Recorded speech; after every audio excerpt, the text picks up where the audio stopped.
week.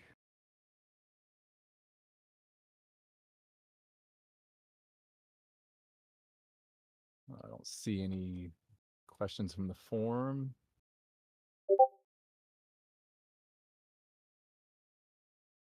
Just found out this kind of radio station. Yeah, I need to get some custom. Oh wait, we broke above 18,000 in our Discord. Wow, I didn't notice that. I think we were close. So wow, 18,000. Excellent. All right. Any questions? Fire up any questions. Got the agenda pulled up.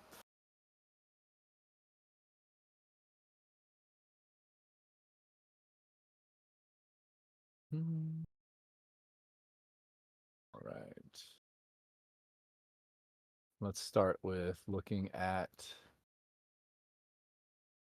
what's on the market.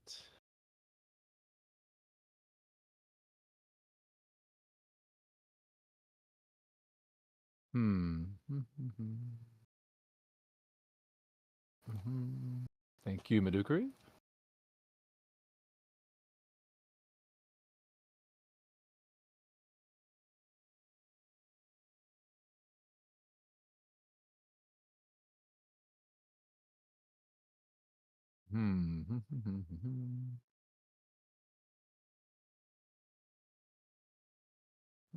Not really still much on the market. Oh, that guy. That looks nice. Okay, let's take a look real quick. Oh, we can't see the screen. Oh, there we go. Sorry, but yeah, I disconnected and reconnected for the voice. It looks like it kicked it. All right, so shooting for 13 people today. So 8. Text some people and say, get in here. Make me feel better. But thank you all for being here. I really appreciate everyone taking time on a Monday. I know it's hard every week. See here, Sean the Destroyer. Taking me a second to get used to this new NFT or OpenSea.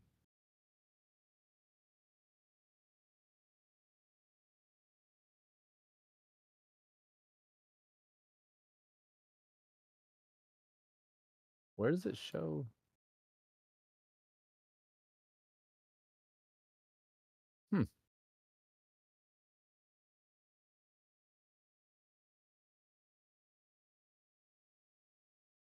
All right, we're going back to the old OpenSea.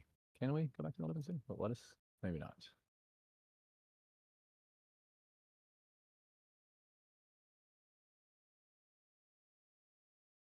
Huh.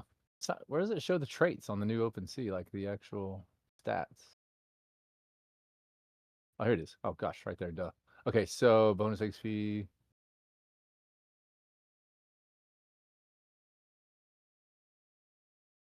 Okay, not horrible. Not a bad deal with the hat and the halberd and the investigating face. Not a bad deal. Love the weapon. Titanium is always a good weapon. Wow. Okay. That guy's pretty solid. Oh, 55 though. Okay, so he's a little bit higher up floor. But that's a pretty solid guy. Like the coloring too. Hat matching the skin tone. Pretty nice. Vampire guy. Let's see here.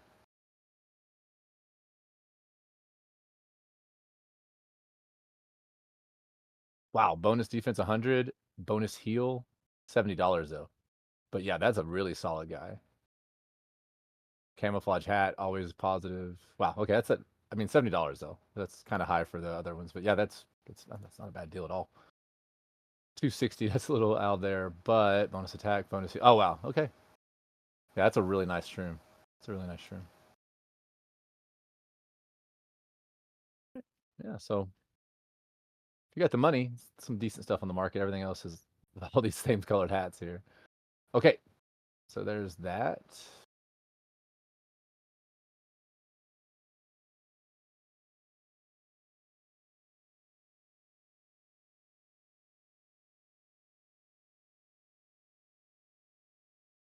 All right, let's get started. Oh, level 405, level 406.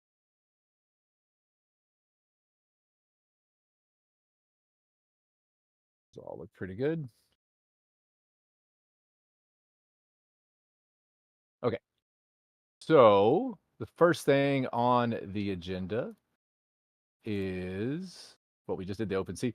Second thing is we like to go over our corporate initiatives. This is really what we're using to guide the company. I'm very transparent, as you all know, and we like to put them out there. So the corporate initiatives that we're working on right now, number one is we're still trying to finish up the truffles and action point NFTs. Each is having a different era. We've actually called for IMX to do a meeting live with our tech leads and their tech leads because we're just having a soulbound issue. We're having a direction of like when an NFT gets burned, assigning to the correct shroom. And we went back and forth, but we seem to be kind of chasing the same problem. So we're just going to do a voice chat, get everybody on the same call. Shout out to Immutable. They've been wonderful. They're slammed. We're slammed. But that's where we are. We're very close to being done. We just need, the art's done. Contract's pretty much done. We're just having a little bit of nuance problem with directing the action point to be burned correctly for the correct shroom, and then the truffles to be soulbound to the person. So that's obviously our top priority, getting those NFTs out, because we can't really showcase to DAOs because we want new players to be able to come in, get their 6 free characters, play those 6 free characters in like 20 minutes, and then go, hey, I want to play some more. I'm going to spend $1, and then maybe get enough action points to play all those characters again. And then, okay, I like that. Now I maybe want to buy some truffles to buy some gear, or maybe use some truffles to get into Reign of Power, because Reign of Power is going to have items specific to Reign of Power. You're only going to be able to get those through playing Reign of Power, and obviously we're going to speak about that in a minute. But the spells, a lot of the bugs have been fixed. We're still going through the bugs. I've asked actually Matt and Connor to tell me if we can just basically, I'll even suspend all of the development if we can just hammer out all the bugs. Connor's been awesome. He's going to finish up a lot of bugs over this last weekend that should be coming out done today. Some quality of life stuff, a lot of the stuff that the guilds have been asking for. He's pretty close to done on that. I think he was actually just finishing up on the test net. So if you have any tickets in Discord that are languishing that has a bug, maybe just at me or at Madukri, and we will jump on those. What's going on, Kosik? How are you, man? Always good to see you. Hope everybody is doing okay in Europe with the power situation. Had several meetings have to be moved around today, and some colleagues that are kind of scrambling. The cell phone towers aren't really putting out much internet, so it's a little interesting over there. So the spells are the second thing. We want to finish those up. I got smoked by Madukari today. She kicked my butt in PvP, and quite proud of that because she has a great strategy, great meta. But the spells were a lot more fun putting together a PvP team because you actually have to think second and third level. So I'm really happy with the way the spells turned out. I want Purge to be able to be cast on my own team, so I'm asking if that's possible. But if you have any other spell suggestions, shoot open a Discord and at me or Madukari, and we will check on it. Number 3 for our company initiatives is the Reign of Power build out for showcasing. We're calling this showcasing. We have gaming DAOs, we have content creators all waiting for us. As soon as we give the go ahead, we're going to do some custom skins, some custom NFTs. Shout out to Altura. Their system's coming along nicely. But again, we want to give our content creators unique content that only they have, that they can give out to their communities. So we'll be building that out to showcase the game and let their community get unique NFTs and skins. And then ultimately, we want to have Reign of Power casual, where someone can just literally roll into the game on a game night, pick it up, and start playing, against people their level, with people with their gear. And then we'll do little tournaments. We'll do little, $100 or $200 stable coin tournaments for these content creators. You give away $200 for a 30-minute tournament, and you get a decent little turnout. You'll get 80 to 100 people show up on these streams. I've been watching a lot of streams the last couple days. I'm getting some messages and make sure I'm not missing anything. Okay, good. So Reign of Power is going to be going to showcase mode. Showcase is basically the casual mode. Will come out with our badges. The badge artwork's already done. We have some badges, for the previous seasons, the first 3 seasons. Also, we're going to have quests. You're going to have a Reign of Power quest, just like any other mechanic. You can grind it and get truffles. And again, we do want to have items specific to Rain of Power, to PvP, to dungeons. So essentially, you'll have to play all aspects of the game or trade with someone that does to get all the best items. Driving towards Rain of Power that gives away token, and then PvP that gives away cash prizes. I'm talking to sponsors. We'll probably do some pretty good first place prizes. Maybe $200 for the newbies, and then maybe $500 for the OGs, the higher tiers. And then ultimately, we want to have a tournament system where you can put in, $2, $5, and then the winner takes like 80% of the pot. The house, takes a little bit of the rake, and then essentially the rest goes to the next game's treasury. So we're always building a progressive jackpot, right? So we want to have a tournament system that's driving bigger and bigger jackpots, so that everyone is looking for the next PvP tournament. Let me stop for a second. I've been speaking. Make sure I haven't missed anything. Let me check here. Okay, so that's Reign of Power.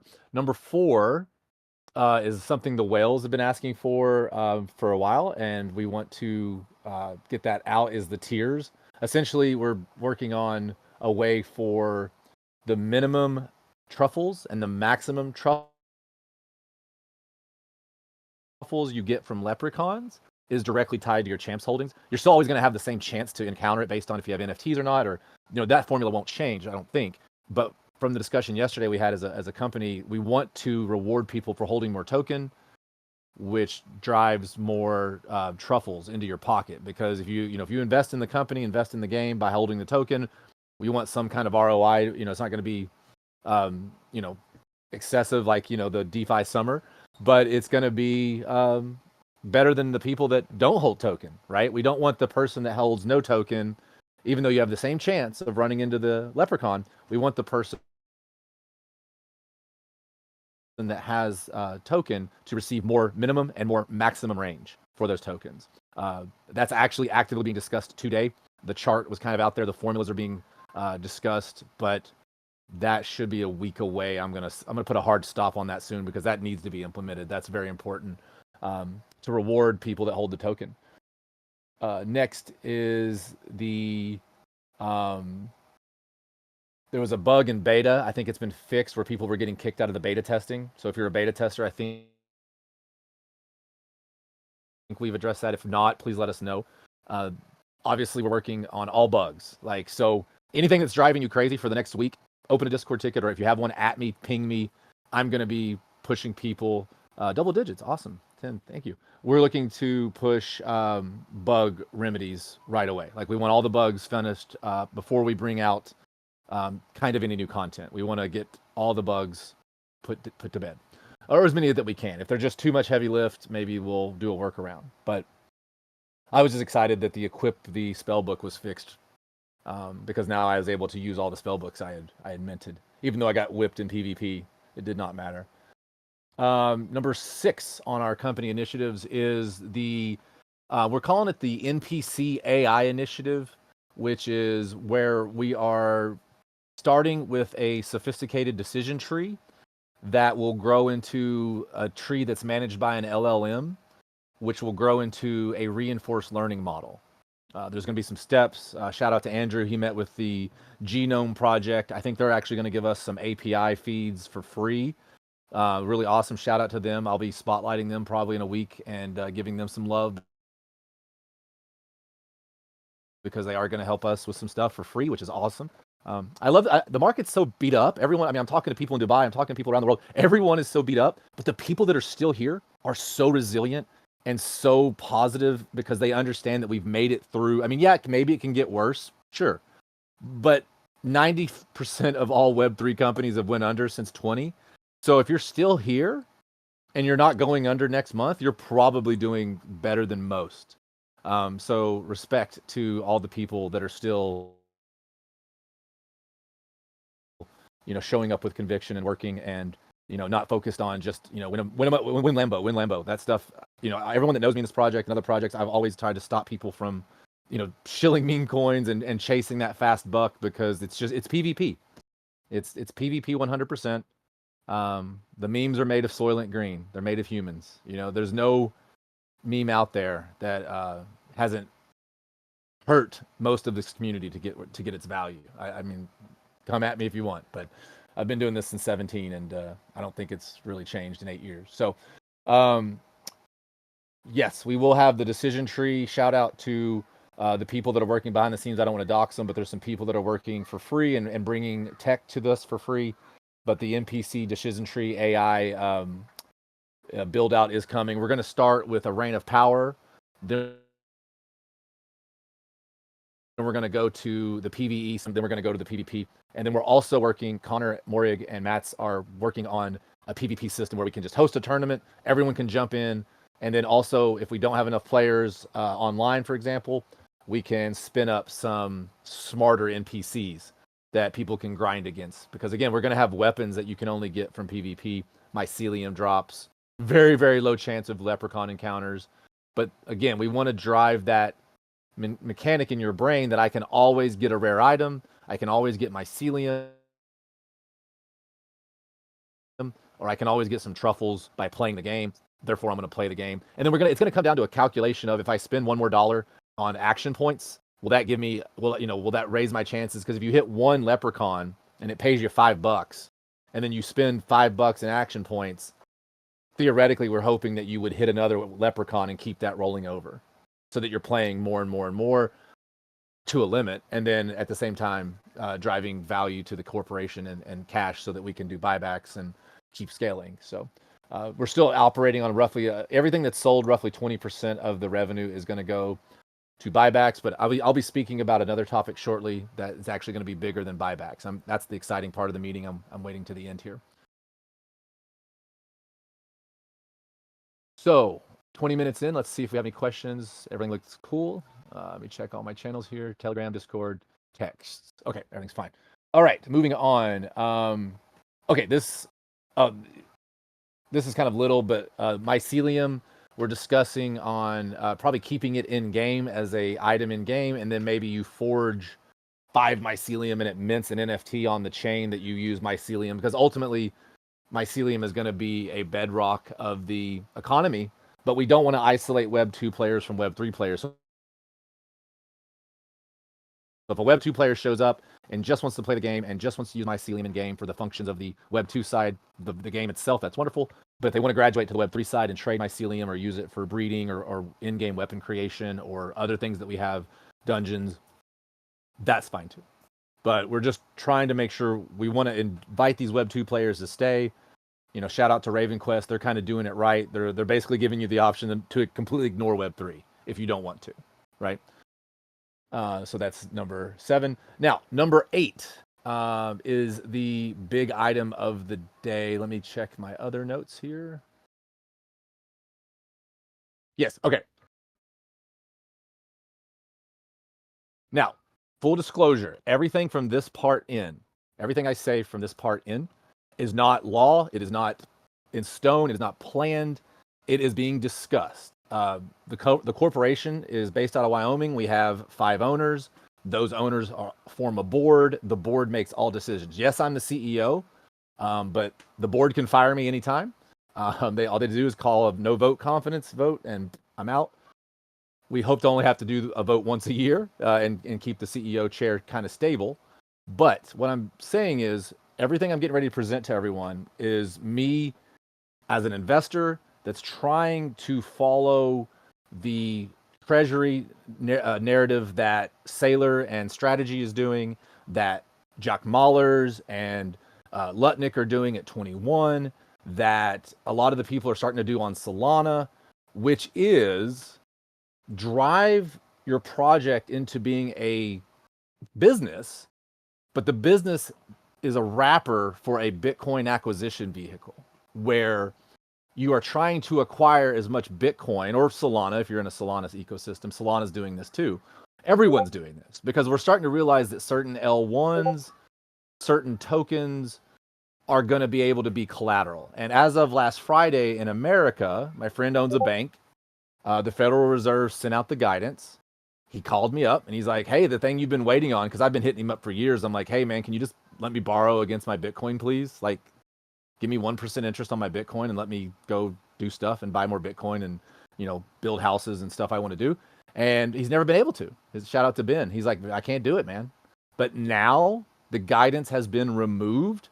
I don't know if in finance, if you guys understand finance, usually 90 days is the waiting period. Like nobody wants to be the first one to try anything because you fail a lot of the time. You get the regulation on you if you're the first mover. It's always better in finance to wait 90 days to let everyone else screw up, and then come in and kind of figure it out. But you lose that first mover advantage, and in Web3, first mover is a lot. There's a lot of projects that really have nothing more special than other projects, but they were first mover. So again, everything I'm saying from here on forward, full disclosure, is me as an investor trying to adopt a personal treasury strategy using champs in this case. Because here's the problem.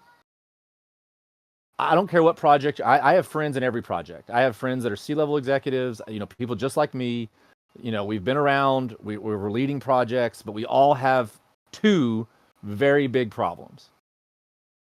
The first problem is lack of users. I don't care what project you're in. I don't care what you're doing, DeFi, ValueFi. There's all these new things, AI, all of it. There's a true lack of users in Web3. Now, at Champs, we have something called the Cora LoRa, which I'm not going to go into today. We have a project that is going to address that. It's a white label solution for basically onboarding influencers. So let's say you're an influencer on YouTube and you have 1 million followers. I'm not going to get too far into it because it's still being worked on. But essentially, we are going to help gamify and monetize those users for that content creator, so that the content creator is getting more data about their users. The users come over here and play the game. The users come over here and get, token and in-game benefit. They also get to work with an AI, the Cora LoRa. That's where this comes from. They will interact with the AI and get paid in currency. They will get discounts. They'll get coupons. Again, that's where I'm going to stop on that. But essentially, we are creating a white label sales funnel for user adoption. Because none of this matters if we don't get users. And again, I don't know any project that is, hey Scorpio, great timing. I don't know any project out there that's like, oh, we got too many users. Or, their user acquisition cost is low. Like everyone I'm talking to is spending $500, $600, $800 per user. That user is only staying about 90 days. And they're only selling them maybe $60 in whatever, NFTs or battle passes or microtransactions. So the problem in Web 2 and Web 3 gaming is you can't acquire the user cheap enough, and the user doesn't spend more than they cost. It's a very vicious problem. And if you do any research at all the gaming companies are having this turnover problem, this capital problem. Okay. The second thing that's the problem, and this is my personal goal to figure this one out, is any capital you have invested. Like I know someone right now that's raising money. They just raised money a year ago. They're raising money again. And they'll probably have to raise money every year because the burn rate in Web3 is pretty high. That's why Champs is a kind of a unicorn. We absolutely have the lowest burn rate. We have the lowest overhead. We have the lowest, and we've built it that way. Obviously, our game is nowhere near as graphically complex and has as much, as these AAA games or even AA. But that's by design, because we knew that if we go out and spend all this money trying to be the prettiest and flashiest and most engrossing, that we're not going to be able to compete. We're going to burn through all our capital and then we'll go under. So we said, hey, we're going to do the opposite. We're going to build tokenomics, sustainability. I mean, I don't know, like if you go into our Telegram, I think we paid out over $150 today in stablecoin. I don't know. I'm in like 30 Discords. I don't know any other game out there that's paying that kind of money on the regular. I know there are some that you can grind and do that, but I don't know any that are paying as much as we are for as little grind. And maybe I can be corrected on that. I know there's some hardcore gamers in here, but not many gaming protocols are paying you as much per minute as us. And that's what we've always said since the beginning of this project. We are the highest ROI per minute. Obviously, we don't want to be known just as a grind game that you come extract and leave. We want to make the game fun. We want to have, all the right dopamine mechanics that make it, something you want to do. but we do want to be a sustainable Web3 game that has a business underneath. And this brings me to what I'm telling everyone today is I am trying to build on a personal level a treasury of Bitcoin that I borrow against and buy Champs token. And then as the underlying collateral, which I use Aave and other protocols like Compound, but when I borrow against my wrapped Bitcoin, and I've been doing this since Bitcoin was around 22,000. I started this strategy. I was late to Michael Saylor. I slept on him. I thought he would have some trouble with Wall Street, boxing him out. And knock on wood, he's going to make it, right? I think he is. But I was late to this strategy because I started buying Bitcoin when it was $1,000, right? I was in early 17. And at 22,000, I came to this strategy and I realized, wow, if I take, let's say I take $1,000 in wrapped Bitcoin, I walk over to Aave, you can borrow up to 78% against that before liquidation. And actually liquidation is at a factor of around 95% ish. They only let you borrow 78% loan to value. That's called loan to value. They only give you 78%. So $780 on your 1,000, but they let you go up to like 950 before you liquidate. And then when you liquidate, it's only a 5% penalty. You actually don't lose, whatever you borrowed. So if I put in $1,000 of wrapped Bitcoin, let's just say for easy numbers, I borrow $800. I get liquidated. Let's say Bitcoin drops 20%. I keep the $800, or I'd use it for whatever. So you're literally only losing the margin, the collateral of 20%. So that's why Aave is doing very well. I mean, Aave is crushing it. Aave is actually bigger than most banks now. No one's talking. I've been in Aave since it was $26. Shout out to Aave. They're great. They've got a lot of competition coming, but they're great. And if you take that $800, and that's how, I've got a cost, I'm being very transparent today. I'm very aggressive on Champs. I have a cost basis of probably 0.004. So I'm upside down, probably 70%. I put in, I don't know, $120,000 to $150,000. Not even counting NFTs and gas and other stuff, but just towards token. And I did that through borrowing against my Bitcoin as Bitcoin went up, buying the Champs token. Now I did initially start with like $30,000. So I wouldn't say all of my bag is from Bitcoin appreciation, but I would say a third of it is initial investment, right? Let's call it that. And at one point I was wildly up. I mean, at one point I was up 2 or 3x. Bitcoin was, at the time Bitcoin was only 75,000, right? But this was back in March of last year when, we were almost a penny, right? In which people don't understand how quickly we can go there again because we're so thinly traded. But the strategy would be, let's say I have, you can look at my wallet. Let's say I have, I don't know, 35,000 in Champs token, let's call it. I did 4 trades. The goal was to start with a buy. So I started with a $4,000 buy. Let me see what New Scorpio says here. Other games can give more, but exactly. Yes, exactly. Yeah, other games give more, but they're giving you a inflationary token that's not fully circulating, that they themselves are dumping on you for operations. And that goes back to, I didn't finish my initial thought. The second biggest problem is any capital that we have in our gaming system, we are unable to sell it for operating, because if we start selling, like if Champ starts selling their token, you guys will see that and you're going to sell, as you should. Like if we are not making enough money to support ourselves and we're having to cannibalize our treasury, that's a bad sign. You should sell. You should dump. I'll just tell you. I'm not going to sit here and tell you shouldn't. That's why we've never sold. And heck, we've bought back. I mean, when we sold $30,000 of NFTs 2 months ago, we spent half of it. We spent $15,000 on buybacks to show the community that we are not full of hot air. We believe in our token. We're buying our token. So then when you invest in a company like this, you can't sell the token because you'll hurt your price. You'll send fear. So that capital's stranded. Secondly, you can't actually borrow against that capital. See, most businesses, if I own I own a bakery. I've got $40,000 in equipment for the bakery. I could go to the bank and say, hey, I have this equipment that's free and clear. It's worth $40,000. Value it at half, $20,000. Give me $10,000 loan against it. Done. Do that all day long. It's easy money. The 9% interest rate. Let's go. They can come seize the equipment with equity if I screw up. Easy money. Well, in crypto, we don't have that. No one wants to borrow against our token. No one wants to lend against our token. Ronin is actually in talks with Compound. Shout out to Ronin. I've got some exposure to them in some games there. They're actually in talks with Compound to borrow against Ronin.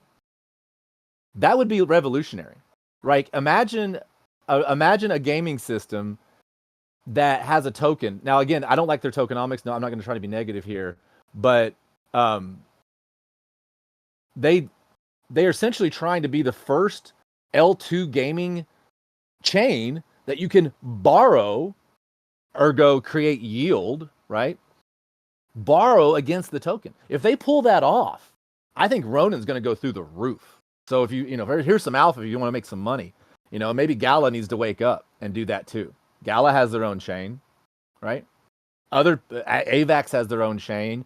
I think you're going to see in 3 months from now, everybody's going to be doing what I'm talking about today, which is finding a way to create yield on stranded capital, finding a way to collateralize stranded capital, and create shareholder value through dividends and buybacks.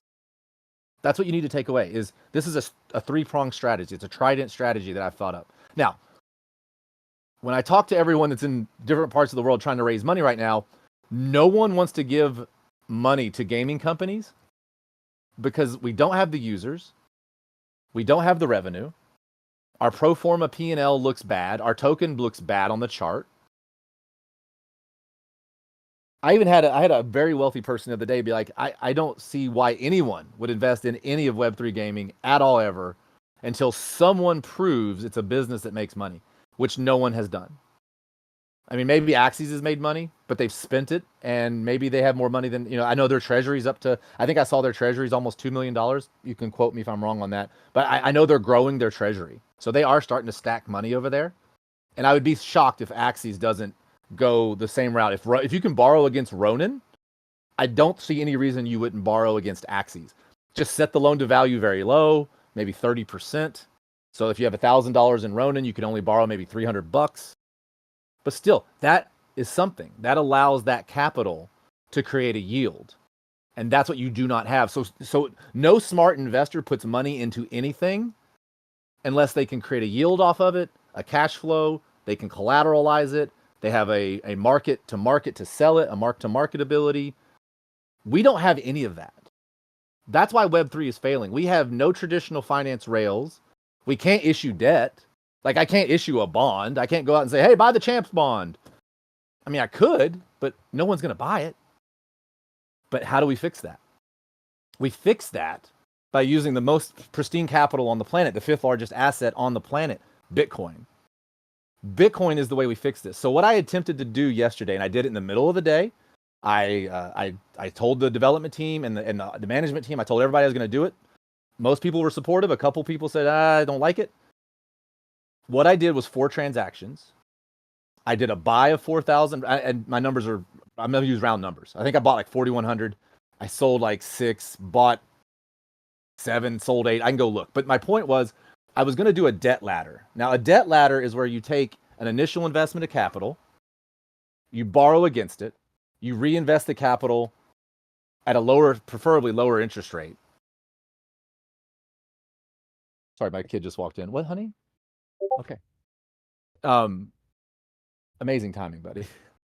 So a debt ladder is when you're essentially creating dilutive leverage. So let's say in this case, I put in $1,000, I buy wrapped Bitcoin, I borrow against it, I have $800. I take that $800, I go buy wrapped Bitcoin, I use that as collateral. Now I can only borrow roughly 600 against that 800. I put the 600 as collateral, I can borrow 400. I put the 400 as collateral, I can borrow 200, and so on. So essentially, you can take $1,000. It's kind of like a leveraged long, but you're nowhere near the risk. I mean, you're not even probably 1.5x if you do the math on that. And again, if you get liquidated, it's only a 5% penalty of your capital. So they take 5% off the top. That's why they liquidate you at 95%. They take a 5% penalty. The person that buys your liquidation gets that 5%. So there's always somebody out there buying your debt because they make 5% internal rate of return automatically. And that's why Aave's been so successful and making so much money. Now, if you didn't hear, Tether and Cantor Fitzgerald signed a deal last week. Tether invested $1.5 billion. Jack Mallers is the CEO. They started a company called 21. They're going to basically come out. They already own 40,000 Bitcoin. They're going to take the 40,000 Bitcoin. They're going to borrow against it. They're going to buy Bitcoin. And then they're going to create yield-bearing products where, like, if you put your Bitcoin in, like a checking account, you earn interest, CDs, money markets, everything traditional finance has that's based on a fiat, they're just going to do it on a Bitcoin. And the sales pitch is, well, the Bitcoin's going to go up, and then you're going to get a higher internal rate of return, and you're actually going to get house money. You're going to free roll, just like I did with Champs. I started buying Bitcoin at 22, borrowing against it, buying the token. Bitcoin would go up. I would buy more token. And that's ultimately how I ended up with so many NFTs. I mean, every time we would have a huge Bitcoin spike, my wife would look over and she's like, oh, you're buying shrooms, aren't you? And I'm like, yep, I can't stop. I love them. I believe in the project. If I go down with the ship, that's fine, because most projects are going to fail. And you've got to be, you've got to go as an investor, you've got to make peace with that. I tell everyone, I was a finance person for 19 years. The moment you invest that money, you have to automatically let it go. If it comes back to you, wonderful. If it doesn't, wonderful. It's an investment. You do not, that's why I hate meme coins, because it teaches people, hey, yeah, put all your money into it and just base everything on a moonbag situation. That's crazy. That's absolutely crazy. And you're gonna have psychological damage, emotional damage for the rest of your life, because you're not gonna trust. You're never gonna want to invest again, because you're gonna be like, oh, I got burned, and you're gonna miss out on the really great investments. So, what I was trying to do was essentially, I bought 4,000, so I put in new capital. I bought the 4,000, sold 6,000, used those proceeds from the 6,000, went over to Aave, and you can see this on my wallet. I went over to Aave, borrowed against that 6,000 at, like, I think it was 5,000, 4,800. Took that 4,800, walked back over, bought more Champs token, and then did it again. And I stopped at 2 rounds of it because there was an anomaly. And I still haven't got an answer from UNCX. I'm talking to Uniswap. I'm actually talking to one of their lead devs over there, or higher ups. What happened was our token price went from 0.0081 to 0.0071. So I think we dropped about 14% in market cap. But the liquidity pool went from 112,000 to 119, which is about 6-7%. So somehow our market cap went down, but the underlying assets went up. And Ethereum didn't move. I mean, this was before the pump this morning, so Ethereum hadn't moved. What's our liquidity right now? Let's go look. I don't think it's probably changed. That's a great question. But the real problem was the slippage. When I would buy our token on a $4,000 purchase, I lost 7%. And that's just because the liquidity pool, I mean, we're not even that small of a liquidity pool. I mean, if you go look at the top 10 right now, I'm looking at the top 10 on Dex Screener. 350, 320, 154, 183, 243, 58, 133. So, yeah, bigger than us. But not magnitudes, right? And I've got something we'll speak about on the liquidity pool. But let's look. Has our liquidity pool value changed? No. 119,000. Yeah. So I stopped. Yeah. Thank you, Carl. I stopped because, and then the other side of this was when I would do a $4,000 buy at 6% slippage, when I went and sold at a $6,000, the slippage was 15%. Even when I put in 4,000, it was 12. Now, granted, there is a 5% add-on for our sales tax, right? But what my numbers came out to be is I was paying roughly 6% on the buy-in slippage. I was paying roughly 7 to 8%, maybe 9% on the bigger ones.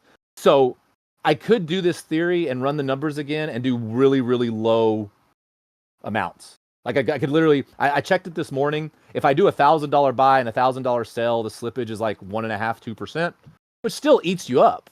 Because if I have to do 40 transactions at 2% slippage, I'm going to lose significant capital. Now, when I ran the pro forma, because I ran this by some people, I did the math. I had about 45,000 in Champs token. My goal was to keep the price exactly the same, make it delta neutral. And that's why I started with a purchase. I didn't start with a sale, because if I start with a sale, you're never going to get back to where you were, because I started with a sale. So I ended up owning 6 million less token, which I'm going to rectify. I'm going to buy that token back and push the price back up to 14%. But I'm not going to do that until I get some answers on why the liquidity pool went up. Because if I take the $7,000 that the liquidity pool went up and I buy token with it, that's going to actually put our price higher than where it was when it started. Because I looked this morning, to get our price back to 81, I would only have to buy about $4,400. So, and UNCX couldn't tell me. They're like, we don't know, actually. That's a great question. I had a guy be like, this is really high level stuff. You need to go talk to like really, really smart liquidity pool people. And I'll admit, this is above anything I've ever done, because I don't think anybody's ever done this, because we've never had an asset that had such a good chance of going up, because this thing fails miserably. This business idea fails miserably if Bitcoin goes down. I could get liquidated. I could end up with no Champs token and no Bitcoin, but I would have the capital that I use to buy the token if I sell the token, or I would have the token itself. Because remember, you're always borrowing against the Bitcoin. My toddler just walked in. These guys. So you're always buying something with the capital you've borrowed against. So you have that collateral. So whatever. You're never going to end up with zero unless Champs goes to zero and Bitcoin goes to zero. And that's what I'm trying to remedy here. Because if let's say Champs doesn't do well and I end up holding Bitcoin. Now remember, this is a private investor, but I'm trying to think this out for my whales. I'm trying to think this out for the average user. I'm trying to think this out for the treasury. Because right now, yeah, Carl, it's really high level stuff. And honestly, everybody that I talk to is kind of like, go talk to the next person. No one really wants to get into it, because it's like most of Web3. Most people don't really understand it. And I'm not saying I do either, because obviously this particular example, it did not do what I wanted it, but it did do a couple things I did want. If the liquidity pool had stayed the same, then I wouldn't have hurt the token price 14%. Have a chat with Grok. Maybe I will. Absolutely. I'm actually talking to one of the team members at Uniswap, and they love the idea, and they gave me someone to talk to, and she's going to get back to me tonight. They were handling some other more pressing things, but I am going straight to Uniswap, because if I can figure this out, this is a white label solution for anybody out there. And to think about this, if all the gaming community start buying Bitcoin, that's going to help that's the PvE strategy that Sailor's trying to do. That's what everyone doesn't understand what's happening right now. We're all on the same team. No matter what meme coin you're in, if everyone was buying Bitcoin first in the capital stack, if you have a capital stack that at the top of the pyramid is the Bitcoin, and then your derivatives come from that, and everyone does this, we're all going to have essentially increasing credit floors. And I think I can make it work. Now, the other reason I couldn't make this work was the slippage was eating me alive. Like, I was losing 6% on the front, 10 to 15% on the back. So on 4 transactions, me personally, now obviously the token went down, but me personally, I lost about $5,000 in buying power because of the slippage. Because if you do 6 plus 15 plus 6 plus 15, and you multiply that by, I think I did 19,000 in volume. I think the numbers were like 5,000 or 6,000. So I literally lost $5,000 or $6,000 doing this. And one of my friends was like, you're going to lose money on this. It's not going to work because of the slippage. I kind of knew that, but I had to test it, because I was hoping that once we had volume, maybe the liquidity pair algorithm would kind of maybe adjust, because we've had so little volume for like 2 months. And that's the other truth of this. This company is not going to make money being a tax token if there's no volume. And what's sad about this, what actually hit me yesterday was really, really sad, was I did 19,000, I think, in sales yesterday, buys and sales. Go look at RavenQuest. They only had $10,000 in volume yesterday. They are a multi-$100 million company. They are wildly successful, in my opinion, and they only had $10,000 in trades yesterday on their token. That is telling you how difficult what we're doing. I mean, I am delusional in the sense of even thinking I can figure this out. But so were people that got on the Mayflower. So are people that go to space. Anybody that does anything, the line between insanity and greatness is success. So if you succeed, you're not insane. If you fail, you're insane, right? Right. Exactly. And again, I did this in broad daylight. I opened, I you could say I failed, but here's where I didn't fail. Even with the slippage, even with the loss of the token 14%, which is not very much because again, one buy puts we're so small, thinly traded that if you look at my first buy, I mean, I bought $4,000. We went from 81 to like 93, which is like a 14%. 50, right? So literally a $4,000 buy pushes us up 14%. Right? Exactly, Scorpio. Most people in Web3 are honestly, I hate to be rude, but most people are grasping at straws. They've never really been successful. They're trying to like think they're smarter and better than everyone else. And no one is. We're all the same. We're all the same exact idea in motion. There's no new ideas under the sun. Yeah, Treeverse is looking. Yeah, I think Treeverse is a beautiful game, but man, like I don't even want to speak to how much burn rate they're using. I mean, I know games that are spending $250,000 a month, guys. $250,000 a month. We're not even spending that in 2 years. Now you would say, well, they're probably spending on marketing. No. I'm saying they're spending $250,000 a month on overhead, devs, servers. They're not spending on influencers. I'm talking about purely fixed costs, non-discretionary. Do you understand? I mean, the stress levels, and then and like I said, that's when they've got to go and do stuff. I mean, I think Illuvium's down to 500,000 a month, and that's the lowest they've been in years. And I still go in their chats and hang out, and I pray for them because I want them to succeed. We need people to succeed, right? But if you look at their burn rate of $500,000 a month, how in the world in this market are you going to extract over $500,000 from your community? I mean, how? And who, like, there's a whole discussion that we don't even need tokens for most games, right? There's people out there that would say most projects don't even need a token. You can say, oh, it's for governance and voting rights. Well, bull, but that's a whole nother discussion. So I wanted everyone to,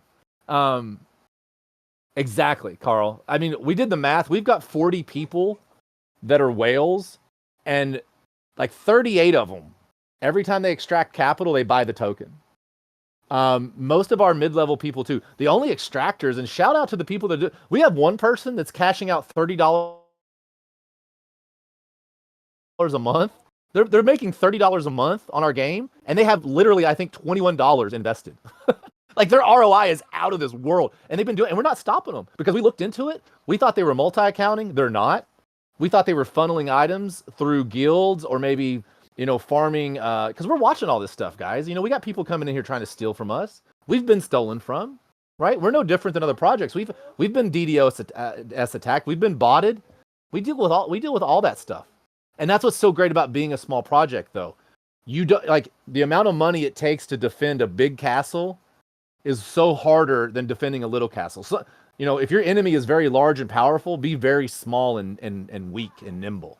And weak doesn't necessarily mean a pejorative. It's not necessarily a negative. Weak just means flexible, like water. Be like water. Be able to bend and shape and flex and never break. So, with all that being said, there's things I'm going to say today that I will do. I will be buying the 6 million token back. That will more than push our price back, but I'm waiting. And here's the good news. This is the stuff I wanted to get to. We're down to 8 minutes and we'll wrap it up. The first thing I've told the board, and this again, everything is up for vote. Just because I want it done does not mean it's going to get done. And truth be told, the founders, they're going to trump me because this is their baby. Mazda and Rawcat have put 3 years of their life, most of it unpaid. I've only been here for 2. Andrew's been here a little longer. Morig's been here around my time. Madukri's been here, I think, a year. Shout out to everyone else that's been here. But these people are working for free almost. I mean, we're paying them. Well, we're not paying anybody but the founders, essentially. But we are believing in an idea. We want to be a Web3 game that actually makes money, that doesn't hurt the fans, that has a good game that's fun, that people want to pay a couple dollars. Remember, our business model is to get up to right now, our goal is to get 1,000 users and everyone spending $1 a day. And the reason you're spending that $1 a day is to get more action points or get more truffles that allow you to either play more Reign of Power, play the game more, do more dungeons, right? So there's going to be a sales funnel. But if we can get 1,000 players spending $1 a day, we are literally probably 25x of our overhead. Let me say that again. If we're generating $30,000 a month in capital, gross, I am probably running a company that's 25x of what its overhead is, not counting developers, just fixed costs. And again, developer cost goes up and down because, you know, if the developer does 50 hours of work this month, that's a cost. It's not fixed though. It goes up and down. You know, so if I don't have new work for the developer to do, then I don't have that cost. A lot of companies have to pay their developers $110,000, whether there's 50 hours of work or no work. Champs, we don't have that luxury, and I wouldn't build a company that way anyway. I don't believe in salaries. I think salaries are a fool's game because there's no incentive to get better, to work faster, to be more efficient. I pay people for performance. In my bakery, my employees, the more bread they produce per hour, the more money they get. That's how it works. So the good news, and I'm going to wrap up in 6 minutes. Okay, the first thing I've asked the board to do is our liquidity pool is unlocked. We can move our liquidity pool at any time. We can do anything we want to the contract. I have asked the team to research and review. Step 1, remove the the sell tax. We remove the buy tax. I want to remove the sell tax. The reason I want to do that is our token sniffer score stinks. If you go to Dex Screener, let's go back to Dex Screener. Look at our score. We have 3 issues on Go security. We have tax modifiable, ownership not renounced, sell tax. Tax modifiable, boom, gone. We don't have a tax anymore. Sell tax, we don't have it anymore. Boom, gone. Ownership renounced, we can renounce it. Maybe for 6 months or 3 months or a year. I don't care. That's not the bigger issue. The score is being hit by the tax parts, right? Go to Token Sniffer. Click on it. What's it say? I'm pulling up Token Sniffer. It's going to say the same thing. But it's loading. It's loading. Score 25,100. Ownership not renounced. I know this one thing doesn't make any sense. It says the owner creator wallet contains less than 5% of supply.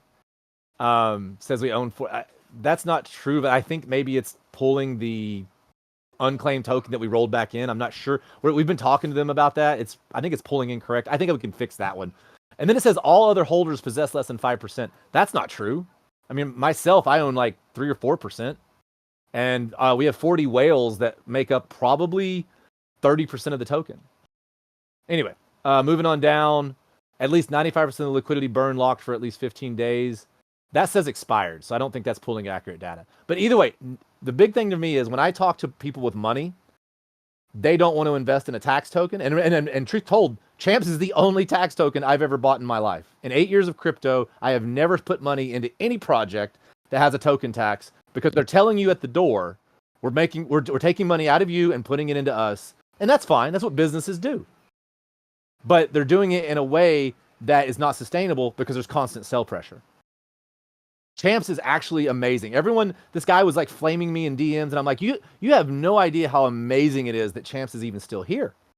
Like, I don't know how many people on this call remember, we used to have $5 million or 5 million token sales each sale. So like right now, yes, when I did those transactions, I triggered 2 tax sales for $173 a piece. Back in the day, we were selling 5 million token at a tax sale. And that was completely devastating the chart. I mean, the chart would drop 20% every time we had a tax sale. Can we survive without the tax sale? Well, we have. Go look at the sales. We haven't generated hardly any volume for months. I mean, and with all due respect, I'm being very blunt here because I am a very honest person. We have not made any real dent in our overhead with the tax sale. Just look. I mean, look at me yesterday. I did $19,000 in sales, and I generated like, I don't know, $700, I think, all in. It only shows 173 twice, but if you do the math, yeah, exactly. And Carl, I've talked to people that have influence, and they don't want to shill a tax token. You understand? Like it's a hard brand to sell to people. Now, take the tax thing away. That's not the reason. I only got 2 more minutes. The second thing that's more important, I'm going to suggest that we go from a wrapped Ethereum champs token pair to a wrapped Bitcoin champs token pair. So that if Bitcoin rises, much like Ethereum did last year, our token went up a lot because of Ethereum going from 1,500 to 4,000. But now we've been on the downside of that. We went from 4,000. Everyone's like, oh, your token's down. I'm like, yeah, our base pair is down 50%. So no matter what we would have done, half of our liquidity pool went down. Now, I think Ethereum may go up. I'm not as bullish on Ethereum as I once was. Remember, I'm an Ethereum miner in the day. I'm a big F head. But the things that Ethereum keeps doing is bad businesses. Like they're letting L2s cannibalize them. I'm not going to get into it. But my point is, the first thing I'm going to do is get the tax suggested to be removed. That changes a lot of things. The second thing is put our pair as a wrapped Bitcoin pair.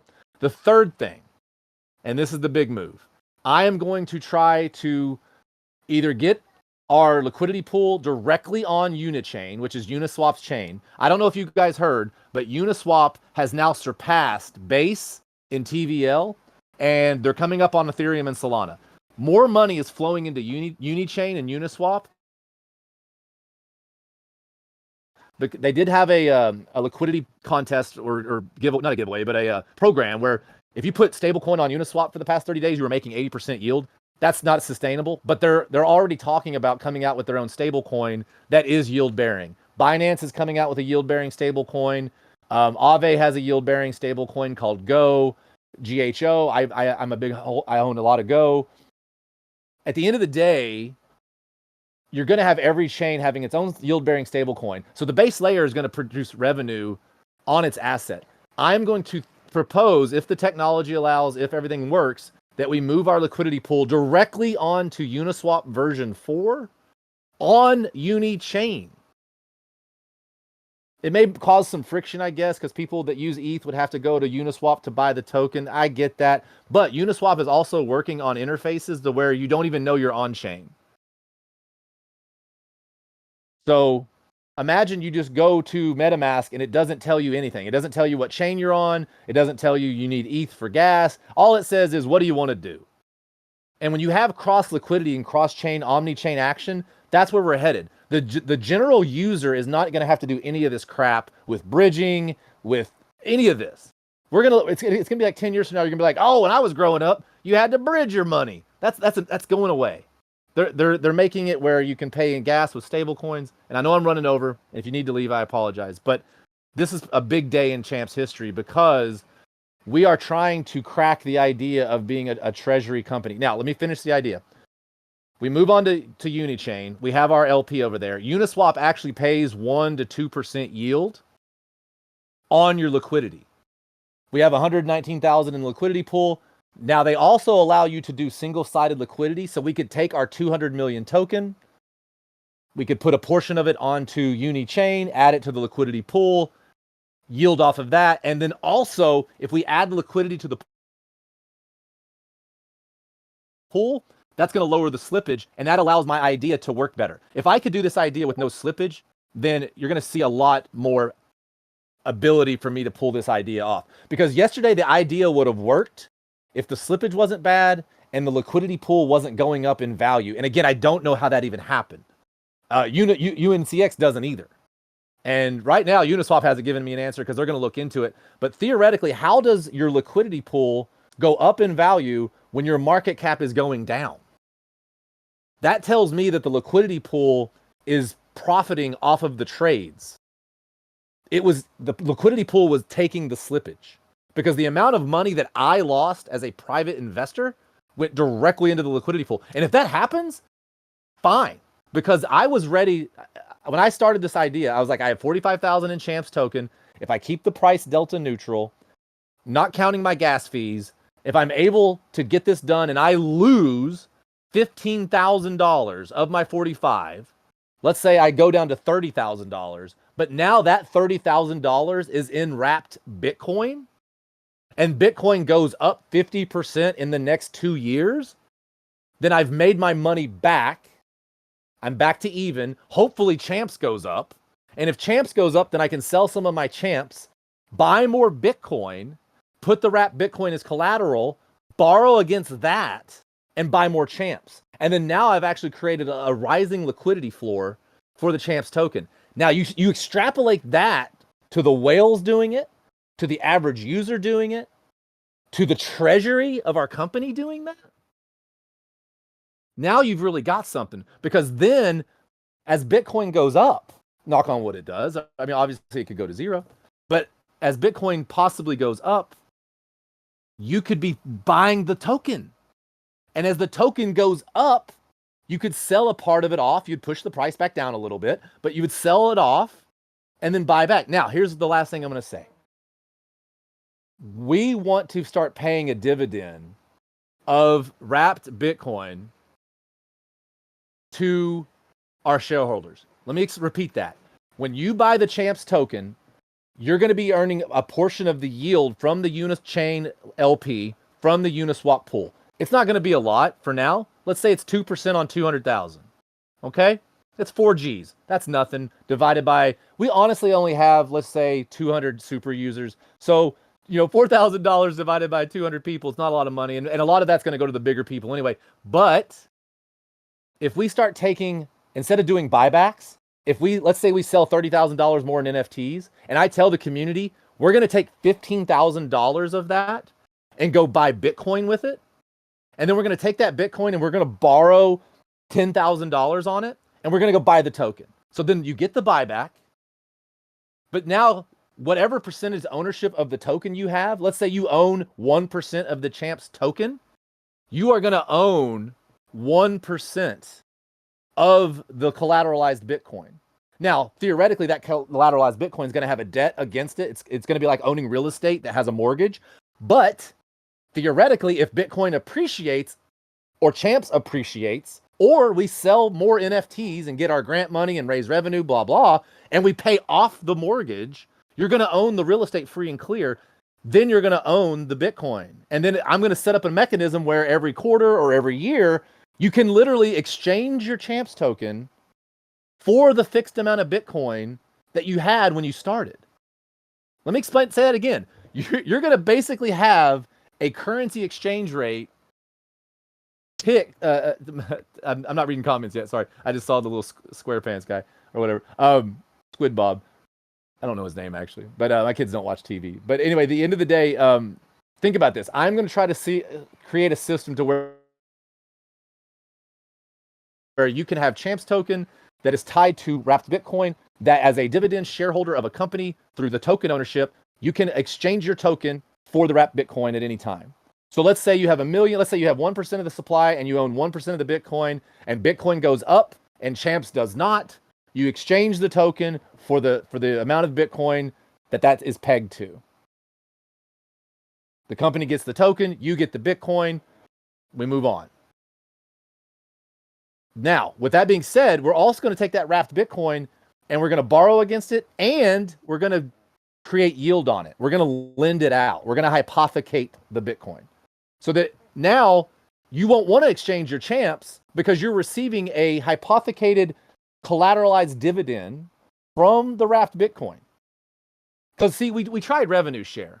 We tried that. Revenue share didn't work because we weren't making enough revenue to pay out to people. People were buying token, but hey, I bought more token, my revenue went up a little bit, but my ROI is bad.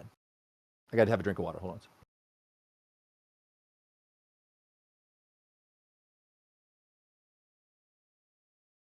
Nikki Bryant, can this be tested before proceeding with the real token? Absolutely.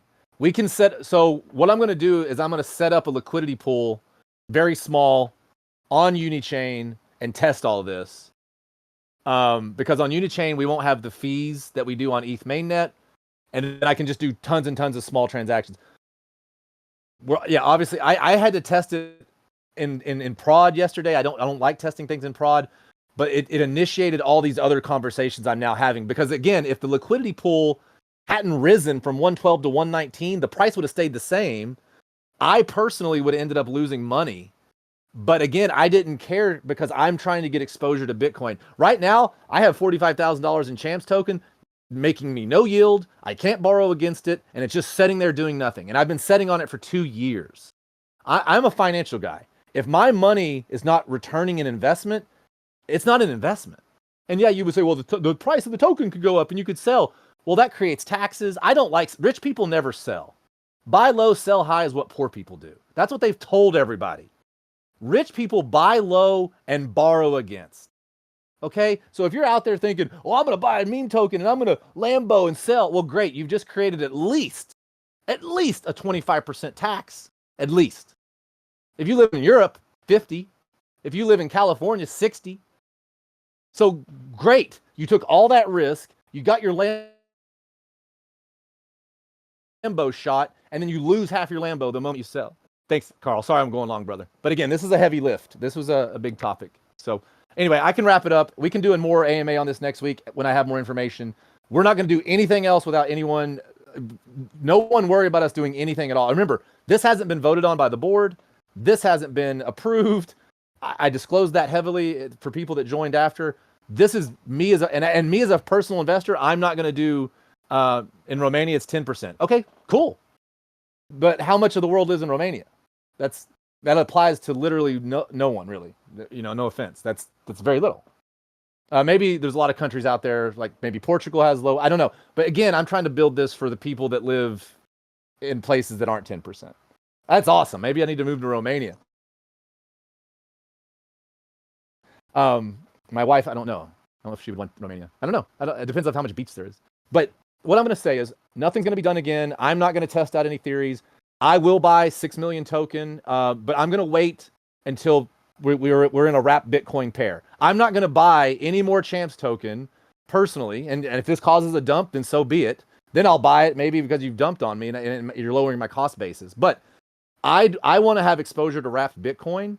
So if I buy Champs, essentially I'm long Ethereum, and I don't want to be long Ethereum. I've actually been shorting Ethereum and making lots of money. Go type into your search engine the most profitable trades. The most profitable trade for the last 6 months has been the 3x short leveraged ETF against Ethereum. It is up 150%. You would have made 150% on your money in 6 months just shorting Ethereum for the last 6 months. There you go, alpha. Don't do the trade now. The trade's played out. I wouldn't short Ethereum at these levels. Be careful. I think that's played out. I've actually flipped long on some very small amounts of Ethereum. And I still have a big bag of Ethereum. Just because I'll probably never sell it because I mined it. It's just like I mined it. My cost basis is low. It's just never going to probably be sold. But I'm borrowing against it. And I use that for other things, for other projects, and for real life stuff. So nothing will be tested in prod anymore. I will not do anything as an investor. The next time you will hear me talking about this is after we've moved. If we gets approved, it may get denied. If we go to a wrapped Bitcoin pair, that's when I'm going to start buying. Because essentially, if I can buy Champs and get exposure at 50% to Bitcoin, thank you, yes please. Because now I'm pumping my Champs bag and I'm pumping my Bitcoin. Not really, it's not going to move it, but it would, right? If everyone started doing this. But essentially, I'm trying to get us into a Web3 gaming company that's a profitable business with a Bitcoin treasury sitting down there at the bottom. And I think if I can pull this off as a CEO, we could see everyone doing this. And I don't think I'm the only one that's doing it. I don't think I'm that smart. I think this is being done behind the scenes everywhere. And like I said to everyone at the call, Ronan is doing this on Compound. Thank you, Carl. And I appreciate everyone's support. But I do understand that I am 6 million Champs short. I will buy it. And honestly, I hope to, when we flip to the wrapped Bitcoin pair, I hope that we can actually refresh the chart because it would be a new pair. And I'm hoping we could have a brand new chart because as you all know, when we launched the new token, the V2, we had a attack and I think we had about $15,000 siphoned from the old liquidity pool and they sold it. And that was the initial dump. If you look at our chart, we started rocketing up and then boom, we had a huge dump. And then that led to some whales dumping. And then we've just been slow bleeding out since then. And that was unfortunate. And it hurt a lot of people that bought to support the new token. So shout out to those people. They know who they are. They're down, big, myself included. I bought too, but this is a long game, right? Yeah, our chart's horrible. And that's why, and the volume's horrible. I had a wealthy European guy be like, oh, your volume are you a dead token? I don't understand. You had $200 in volume yesterday. And I'm like, yeah. I mean, that's fair.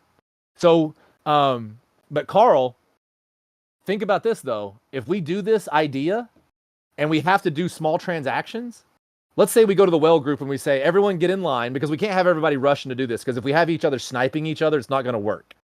But if we have no slippage, if we have no sales tax, essentially we could set up a daisy chain. We could daisy chain this and we could have so much volume. I mean, look, I gave us 19,000 in volume and I didn't even finish a third of my capital. I was going to do it all yesterday. If the slippage hadn't been so bad and I hadn't hurt the market cap and I hadn't increased the LP, because essentially when I increase the LP, I'm just giving the company money, which is fine, I guess. But I don't want to just give the company money. I'm an investor. I want the company giving me money. Right? Yeah. So, but we could create a lot of volume. Okay, so that would be, imagine if we had everybody in here, or not everybody, but let's say a lot of people are like, Nate, I like this idea. I want exposure to Bitcoin. Show me how to do this. And we start walking people through how to do this on an investor level.